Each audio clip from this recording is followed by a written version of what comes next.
कृषि जैसी महत्वपूर्ण विषय पर सदन में करीबन 32 माननीय सदस्यों ने अपने विचार रखे, जिसमें सूटेड बूटेड टाई वाले किसान भी ने भी अपने विचार व्यक्त किए। किसान तो है पक्के। सांस के साथ कितना किसान का महत्व जुड़ा हुआ है। अरे इनको संस्कृत आती है आप राजू? इंदिरा जी कह रही थी अमेरिका से क्या ट्रेड किया है। माननीय बुढ़ानिया जी ने तो बेजाई गालियां दे डाली। आपने देश को गिरवी रख दिया, किसानों को बर्बाद कर डाला। हमें गाली आप गाली नहीं मानते होंगे, लेकिन आपके जो लूटने की, बर्बाद करने की जो बातें हैं उसकी मेरे को चिंता हुई, तो कुछ पुराने कांग्रेस के कारनामे में निकाल जाया। माननीय प्रतिपक्ष नेता तो आज है नहीं, उपनेता जी हैं। उपनेता जी बोले तब मैं जब था नहीं स्पीकर साहब। अब मैं ये समझ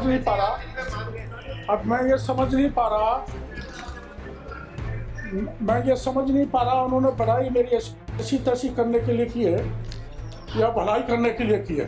बुढ़ानिया जी कृपया आप ये बताएं, अमेरिका ट्रेड के समझौते के बारे में मैं आपको सवाल पूछना चाहता हूँ। जिन नीतियों ने भारत को वर्षों से धकेला, उनमें सबसे गहरा दाग कांग्रेस शासित दौर का है। और मैं एक एक बताऊंगा। 8 सरकार ने हलफनामा दिया और कहा कि 50% लाभ वाली एमएसपी देना संभव नहीं है, इससे बाजार तबाह हो जाएगा। लेकिन आपकी नीयत और नीति कैसे थी, वो इससे नीयत होगी। वो ये है कि 2006-07 के दौर में देश में चीनी उत्पादन रिकॉर्ड स्तर पर था जब आपकी सरकार थी। उल्टे निर्यात से छूट दे दी गई, जिससे और किसानों की कमर टूट गई। और आयात की 36 में और फिर 12.5 रुपए में फिर निर्यात कर दी। फिर निर्यात कर दिया। ये सही है। हाँ, हकीकत है। पूरी तरह से इतना बर्बाद कर दिया देश को। 36 में मंगवाना। आप तो संसद में बहुत रहे हो, लोकसभा में भी, राज्यसभा में भी, विधानसभा में भी, जिला सब परिषद में भी। एक बार आपका मौका आ गया, आपको जो कहना था आपने कह दिया, अब इनको जो कहना ये कहेंगे। अपन लोग जो बोल चुके हैं। देश की जनता भूख से जूझ रही थी, आप विदेशों में सस्ता आटा बेचने में व्यस्त थे। गरीबों का हक लूटकर विदेशी बाजार को खुश करने का काम कांग्रेस करती रहती है, करती आई है। अब आगे मौका नहीं मिलेगा। सुन लो इंदिरा जी, अमेरिका के साथ हुए नए व्यापारिक समझौते पर मैं सदन को आश्वस्त करना चाहता हूं कि देश के किसानों और राष्ट्रीय हितों का पूरा ध्यान रखा गया है। मोदी जी कहते हैं नेशन फर्स्ट। मेरे लिए देश ही सब कुछ है, देश ही सब कुछ है, मेरे लिए भी देश ही सब कुछ है। ये आज बोल रहे थे राम कैसी टुकड़ हमारी तरफ देखते रहते हैं। सपने देख लो। मैं मेरी दल और मेरी विचारधारा छोड़ के नहीं जा सकता, चाहे तोप के गोले से उड़ा दो। उनका आयात किसी भी स्थिति में नहीं होगा, ये डॉक्टर किरोड़ीलाल कह रहा है, प्रधानमंत्री जी ने बोला है, ट्रेड में दस्तखत है। इसलिए माननीय अध्यक्ष महोदय, इतना मत कहो, फिर बोल लेंगे। अभी तो 1 घंटा ही कहा है उन्होंने। आज कृषि जैसी महत्वपूर्ण विषय पर सदन में करीबन 32 माननीय सदस्यों ने अपने विचार रखे, जिसमें सूटेड बूटेड टाई वाले किसान भी ने भी अपने विचार व्यक्त किए। किसान तो है पक्के। किसान तो हैं।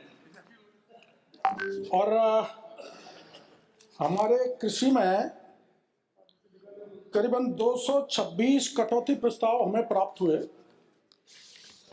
माननीय अध्यक्ष जी, उसमें फसल बीमा, पौध संरक्षण, क्वालिटी कंट्रोल, कृषि विपणन, राजस्थान राज्य बीमा निगम, बीज एवं जैव प्रमाणीकरण और भंडारण निगम के कटौती प्रस्ताव बड़ी मात्रा में मिले। मैं प्रत्येक को जवाब देने की कोशिश करूंगा। और अपन सभी जानते हैं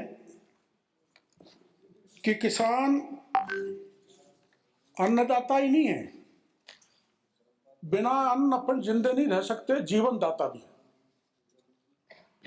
और जीवन दाता किन विषम परिस्थितियों से निकलता है सारा सदन जानता है, और ज्यादातर ने अपने विचार व्यक्त किए हैं। वो आंधी हो, तूफान हो, गर्मी हो, अतिवृष्टि हो, अनावृष्टि हो, बाढ़ हो, सबसे लड़कर संघर्ष करके रात को कड़ाके की ठंड में भी खड़ा होकर फसल पैदा करके देश की जनता का पेट भरता है। ऐसे किसान को पूरा सदन नमन करता है। और मैं जो डॉक्यूमेंट लाया हूं अध्यक्ष महोदय, उसको तो मैं टेबल कर दूंगा ताकि रिकॉर्ड पा जाएगा। बाकी जो माननीय सदस्यों ने सवाल उठाए उनका जवाब ज्यादा देना उचित रहेगा। सम्मान्य अध्यक्ष महोदय, उदुत्सम सतधारम शास्त्रम क्षारमक्षितम आस्माकेदम धान्यम सहस्त्रम धारमक्षितम। सहस्त्रों धाराओं से युक्त होने पर भी जल का उद्गम स्थल जिस प्रकार अक्षय क्षीणता रहित रहता है, उसी प्रकार हमारा यह संचित धान्य अनेक धाराओं को प्राप्त करता हुआ भी कभी क्षीण न हो, अर्थात हमारी शस्य संपदा निरंतर अक्षय रूप से अवस्थित रहे। ये इस श्लोक का अर्थ है। इसके लिए किसान डेडिकेटेड रहता है, समर्पित रहता है। एक दूसरा और श्लोक है, अरे प्राग्रह्मम दिष्टम सर्व श्राद्धम महाफलम देवनाम प्रतिजनकम शुद्ध द्रव्य प्रदायी तथे। कृषि कर्म की प्रशंसा इसलिए भी की है कि एक ऐसा साधन व साध्य है जिसका कोई हरण नहीं कर सकता। यह सर्वप्रिय महाफल है, देवता के लिए प्रतिजनक है, यह शुद्ध द्रव्य प्रदायक है और सभी के निमित्त अधिकृत है। मैं इसका प्राय आप सभी समझ गए होंगे। किसान हमारे जीवन के साथ, हमारी जीवनी के साथ, हमारे प्राण के साथ, हमारी सांस के साथ कितना किसान का महत्व जुड़ा हुआ है। अरे इनको संस्कृत आती है आप राजा? अभी माननीय सदस्य बामनवास वाली आई थी, मेरे को चिंता इस बात की है कि कोई महिला सदस्य बोला नहीं किसी पर, शायद इंदिरा जी। तो इंदिरा जी कह रही थी अमेरिका से क्या ट्रेड किया है। माननीय बुढ़ानिया जी ने तो बेजाई गालियां दे डाली। आपने देश को गिरवी रख दिया, किसानों को बर्बाद कर डाला। हमें गाली आप गाली नहीं मानते होंगे, लेकिन आपके जो लूटने की, बर्बाद करने की जो बातें हैं उसकी मेरे को चिंता हुई। तो कुछ पुराने कांग्रेस के कारनामे में निकाल लाया। तो मैंने एक बार कांग्रेस से भी सवाल कर ले। माननीय प्रतिपक्ष नेता तो आज है नहीं, उपनेता जी हैं। उपनेता जी बोले तब मैं जब था नहीं स्पीकर साहब। अब मैं ये समझ नहीं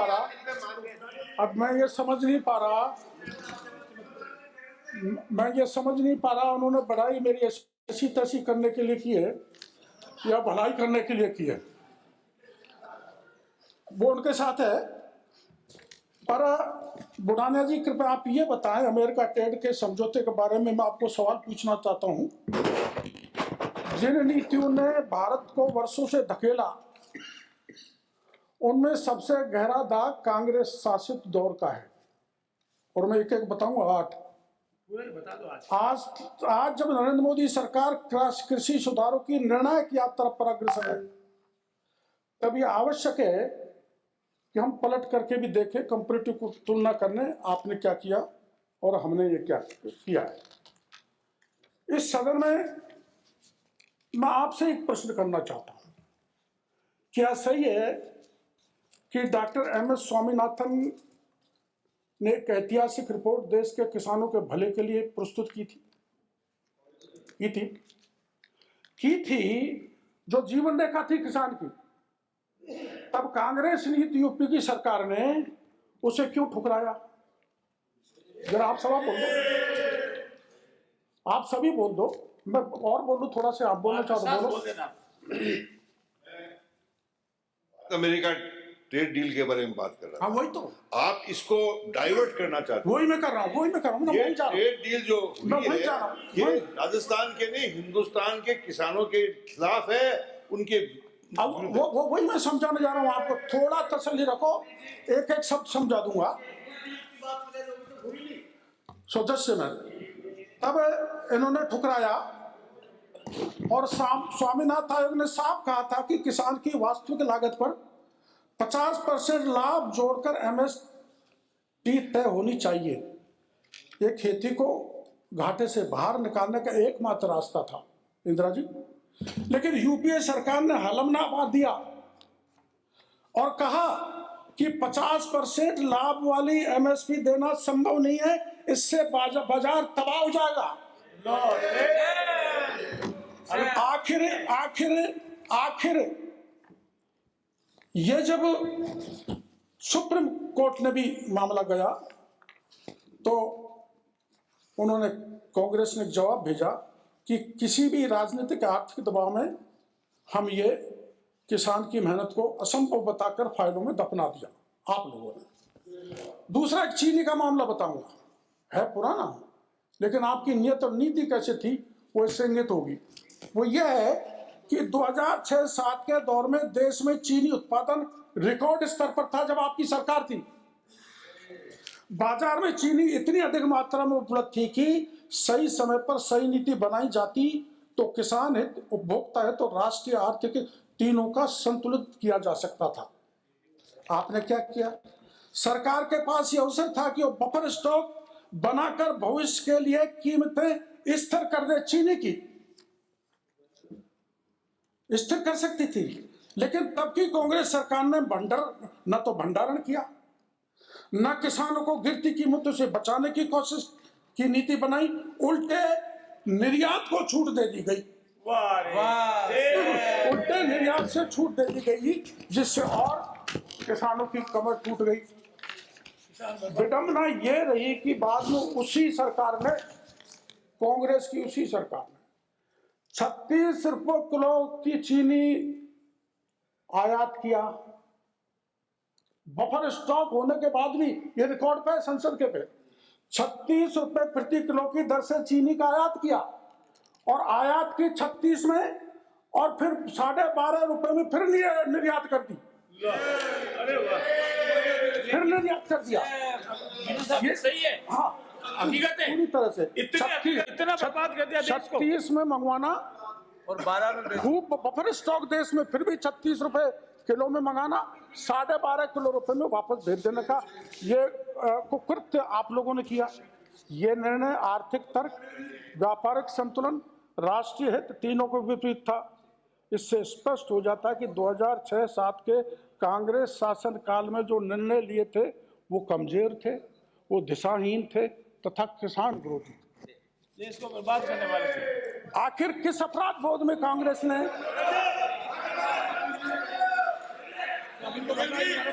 एक मिनट, मैं ये जानना चाह रहा हूँ कि कहाँ की बात हो रही है? राजस्थान की बात हो रही है या किसी और प्रदेश की या दिल्ली की? कहाँ की बात हो रही है? ये जानने का तरीका नहीं बैठ है, बैठ जाइए आप। ये जानने का तरीका नहीं है, जानने के नियम नहीं, जानने की व्यवस्था नहीं है। ब्राजो आपके जब समय, अरे भाई सारंग जी आप तो बोलिए ना। ब्राजो ये सब चीज आएगी और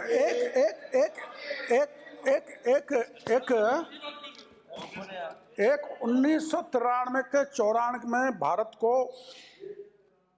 खाद्य तेलों में आत्मनिर्भरता को झोंक दिया आपने भट्टी में, आयात निर्भरता की खाई में धकेल दिया। जब श्री पीपी नरसिंह राव जी के समय देश खाद्य तेल में आत्मनिर्भर था,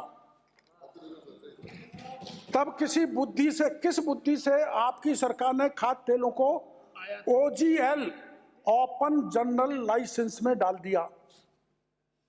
आप तो संसद में बहुत रहे हो, लोकसभा में भी, राज्यसभा में भी, विधानसभा में भी, जिला सब परिषद में भी। अरे मेरे सब समझ में आ रहा है, सुनिए आप बोल रहे हो भाई। मंत्री जी, ये इनके चक्कर में आकर के और ये गलत मत बोलना, ये पूरा राजस्थान का किसान आपको सुन रहा है। और आपकी जो छवि है ना, आपकी छवि किसान नेता के रूप में है आपकी। अरे मानिए ब्राजो किसान नेता के रूप में छवि है, बरकरार रहेगी। अरे भाई, मैं सबसे आग्रह करता हूँ, जब मंत्री जी बोल रहे हैं कोई नहीं बोले, मतलब अरे वो उन्हीं सभी को ले कह रहा हूँ, ये थोड़े वो बोल रहे हैं तो आप भी बोलो तो मैं बोलते रहो, फिर तो घंटों बोलेंगे, फिर मेरे को मत कहना देर हो रही है। अध्यक्ष महोदय, खाद्य तेलों आप लोगों का नंबर था, बोल लिए। खाद्य तेलों में हम आत्मनिर्भर थे। अब फिर दोबारा बोल लेना जब मौका है। खाद्य तेलों में हम आत्मनिर्भर थे, नरसिम्हा राव ने OGL में डाल दिया। क्या आपको अंदाज नहीं था कि इससे विदेशों से सस्ता तेल भारत में भर भर का आएगा? देश का घरेलू तेल उद्योग टूट जाएगा, जो टूट गया। किसानों की भाई आप बोल लिए ना। अरे जब मिर्चा क्यों लग रही है? बैठो ना। अरे बैठो, सच सुनने की क्षमता रखो, सच सुनने की। अब स्वामीनाथन नहीं है तो स्वामीनाथन रिपोर्ट तो है ना। ये किसानों की सीधी हत्या थी। माननीय स्पीकर साहब, क्या ये नीति बुढ़ानिया जी देश में हित में थी या किसान हित में थी या विदेशी कंपनियों के हित में आपने की? इसको देख लेना, किस कंपनी को दी। आज की भी करना, आज की यही साफ। भाई बैठे बैठे अपनी सीट पे जाओ, दूसरे की सीट पे बैठ के बोल रहे हो। नहीं, आप यहीं बैठे रहो। क्या ये निर्णय भारत की अर्थव्यवस्था मजबूत करने के लिए था या देश के खाद्य तेल बाजार को विदेशों के भरोसे गुलाम करने का था? बिल्कुल था गुलाम करने का। यह आपकी नीतिगत भूल थी। अब अनाज में सुन लो, आप अनाज में सुन लो। इंदिरा जी, आपके गेहूं और चावल को कोई दिक्कत नहीं आएगी। सुनो, देश ने एक दौर ऐसा भी देखा जब कांग्रेस की सरकार के समय सरकारी गोदामों में हजारों टन अनाज पड़ा सड़ रहा था। हालत इतने गंभीर थे कि माननीय सुप्रीम कोर्ट ने आदेश दिया कि ये अनाज सड़ रहा है, क्यों नहीं इसको गरीबों के बीच में बांट दिया जाए। तो सरकार ने ये कहा कि सुप्रीम कोर्ट को सरकार कामों में दखल देने की आवश्यकता नहीं है। और अब आप सभी जानते हो कि देश के प्रधानमंत्री नरेंद्र मोदी 80 करोड़ भूखे लोगों को अनाज दे रहे हैं, वो चीन से।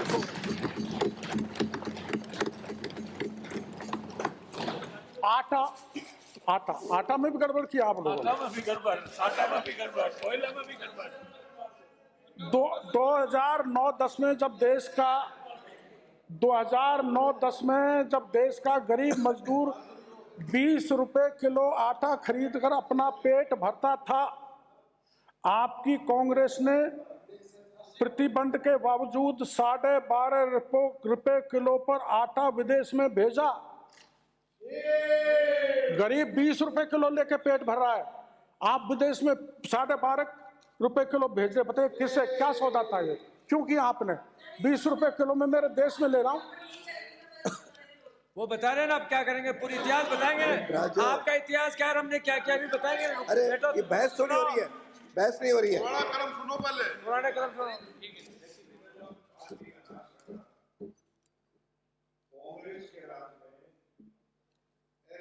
पर किसान की फसल खरीदी जाती थी और खरीदी हुई फसल चाहे वो नुकसान हुआ होगा, मैं उसकी बात नहीं करता, लेकिन किसान का कोई नुकसान हो तो बताइए। लेकिन माननीय सदस्य, आपने उसमें भाषण में आज भाग लिया है बहस में, एक बार आपका मौका आ गया, आपको जो कहना था आपने कह दिया, अब इनको जो कहना ये कहेंगे। अपन लोग जो बोल चुके हैं उनका तो वैसे भी कोई अधिकार नहीं है अभी। अरे उस समय बोल लिए ना, उस समय जो बोलना था स्वतंत्रता थी, अब सबसे ज्यादा समय आपको दिया। देश की जनता भूख से जूझ रही थी, आप विदेशों में सस्ता आटा बेचने में व्यस्त थे। गरीबों का हक लूटकर विदेशी बाजार को खुश करने का काम कांग्रेस करती रहती है, करती आई है, अब आगे मौका नहीं मिलेगा। अब आता हूं अमेरिका वाले पे, सुन लो इंदिरा जी। अमेरिका के साथ हुए नए व्यापारिक समझौते पर मैं सदन को आश्वस्त करना चाहता हूं कि देश के किसानों और राष्ट्रीय हितों का पूरा ध्यान रखा गया है। मोदी जी कहते हैं नेशन फर्स्ट, मेरे लिए देश ही सब कुछ है, देश ही सब कुछ है, मेरे लिए भी देश ही सब कुछ है। ये आज बोल रहे थे राम कैसी टुकड़ टुकड़ हमारी तरफ देखते रहते हैं, सपने देख लो। मैं मेरी दल और मेरी विचारधारा छोड़ के नहीं जा सकता, चाहे तोप के गोले से उड़ा दो।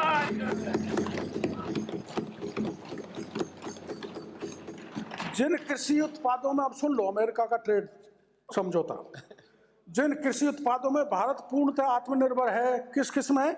गेहूं, चावल और मक्का, उनका आयात किसी भी स्थिति में नहीं होगा। ये डॉक्टर किरोड़ीलाल कह रहा है, प्रधानमंत्री जी ने बोला है, ट्रेड में दस्तखत है। इसलिए चावल तो हम विश्व में सर्वाधिक पैदा करते हैं, दुनिया में सबसे ज्यादा चावल।